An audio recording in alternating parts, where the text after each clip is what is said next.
धन धन सतगुरु तेरा ही आसरा। एक कदम परमार्थ की ओर। मुसलमान फ़कीर निजामुद्दीन औलिया की साखी सुनाते हुए पूज्य परम संत मैनेजर साहब जी ने एक बार अपने सत्संग में फरमाया कि कोई गरीब आदमी था, उसने अपनी लड़की की शादी करनी थी। अब शादी के लिए उसके पास पैसे नहीं थे। उसने कई जगह से मदद मांगी, पर किसी ने भी उसकी मदद नहीं की। फिर किसी ने उसको बताया कि आप निजामुद्दीन औलिया के पास जाओ, वो फ़कीर आपकी ज़रूर मदद करेंगे। वो आदमी निजामुद्दीन औलिया के पास गया और उन्होंने अपनी सारी बात उनको बताई कि बहुत उम्मीद लेके आया हूँ, आप ही मेरी मदद कर सकते हो। अब फ़कीरों के पास माया कहाँ से आए, वो तो बस आई चलाई ही रखते हैं। तो निजामुद्दीन जी कहने लगे कि अभी तो मेरे पास पैसे नहीं हैं, आप कुछ दिन रुक जाएं, अगर कहीं से पैसे आएंगे तो आप ले जाना। वो आदमी उनके पास वहाँ रुक गया। कई दिनों के बाद फिर उस आदमी ने निजामुद्दीन को बेनती की, जी काफ़ी दिन हो गए, शादी के दिन भी नज़दीक आ गए हैं, आप मेरे को कुछ ना कुछ दो। निजामुद्दीन जी कहने लगे, आप थोड़ा रुको, अभी मेरे पास पैसे नहीं हैं।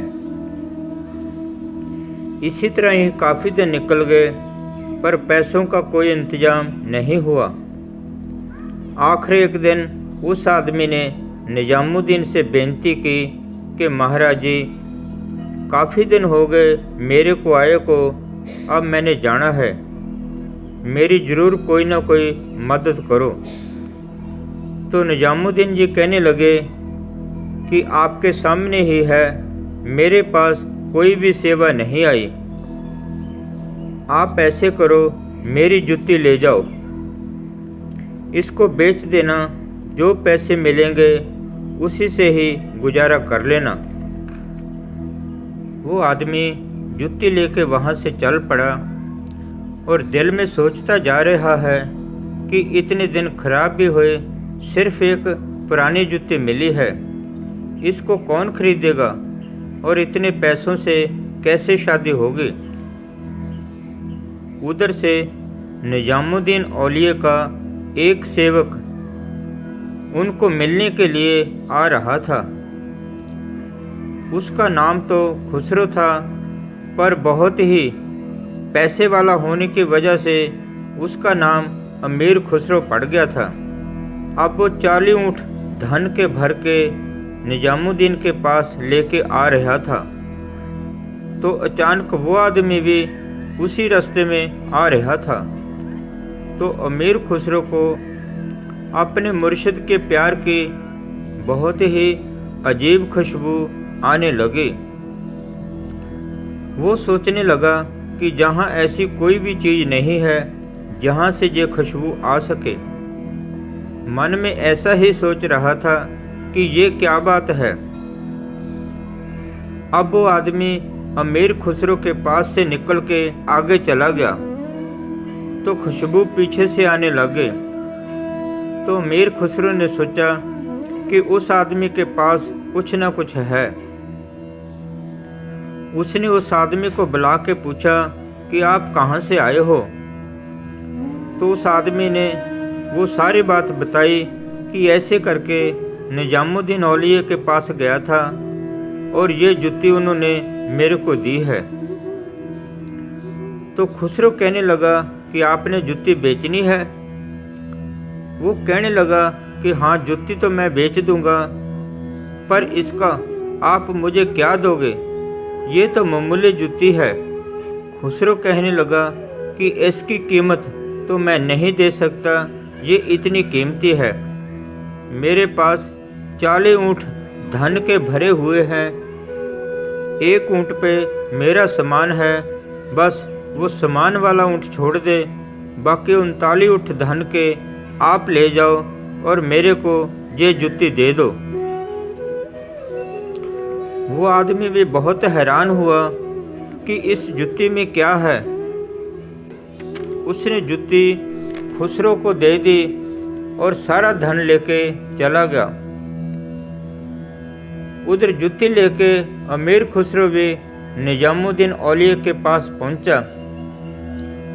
रास्ते में हुई सारी बात उन्होंने निजामुद्दीन औलिया को बताई और उनके आगे जुत्ती रख के मत्था टेका।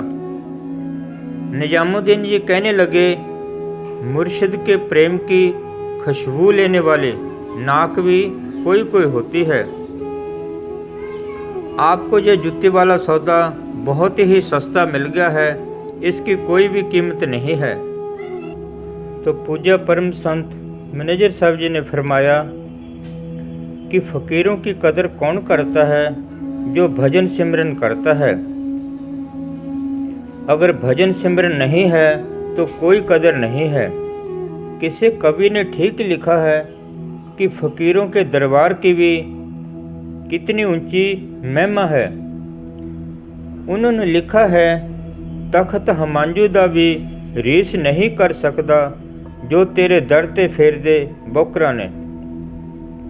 कि फ़कीरों के दरबार में जो भी जीव प्रेम और प्यार से झाड़ू मारने की भी सेवा करता है, उस सेवा का रुतबा इतना ऊंचा है कि हमांजू बादशाह का तख्त भी उसके मुकाबले बहुत छोटा पड़ जाता है। इसका जिक्र गुरबाणी में भी आता है, सब सुरते मिल सुरत कमाई, सब की मत मिल कीमत पाई, ज्ञानी ध्यानी गुर गुरहाई, कह न जाई तेरी तिल वड्याई। फरमाया कि उस फकीर की महिमा का किसी ने भी अंत नहीं पाया। धन धन सतगुरु तेरा ही आसरा।